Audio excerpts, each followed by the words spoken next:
देवी माई के भजन एक अनाथ बालक के ऊपर इ गीत लिखले बानी।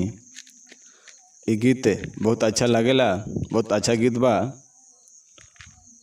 इ गीत के एल्बम में भी गा सकतानी और या कहीं प्रोग्राम, स्टेज शो, भजन कीर्तन में भी गा सकतानी।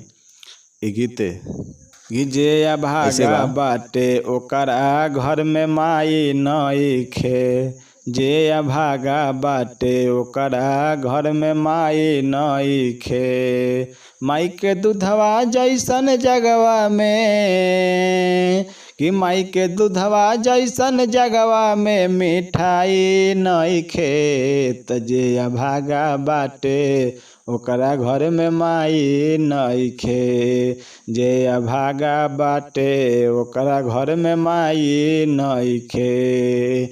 माई के दूधवा जैसन जगवा में मिठाई नइखे, जे भागा बाटे ओकरा घर में माई नइखे, जे भागा बाटे ओकरा घर में माई नइखे।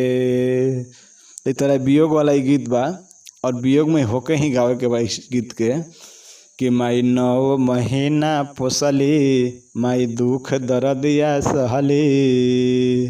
माई 9 महीना पोसली, माई दुख दर्दिया सहली। भूल गइला माई के तोहरा जैसन कसाई नइखे, माई के भूल गइला तोहरा जैसन कसाई नइखे। हो जे भागा बाटे ओकरा घर में माई नइखे, जे भागा बाटे ओकरा घर में माई नइखे।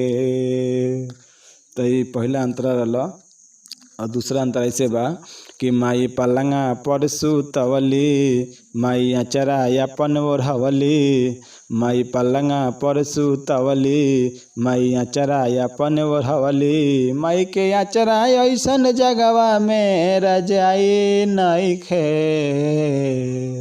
माई के अचरा जैसन जगवा में रजाई नइखे। हो जे भागा बाटे ओकरा घर में माई नइखे, जे भागा बाटे ओकरा घर में माई नइखे। माई के दूधवा जैसन जगवा में मिठाई नइखे, हो जे भागा बाटे ओकरा घर में माई नइखे।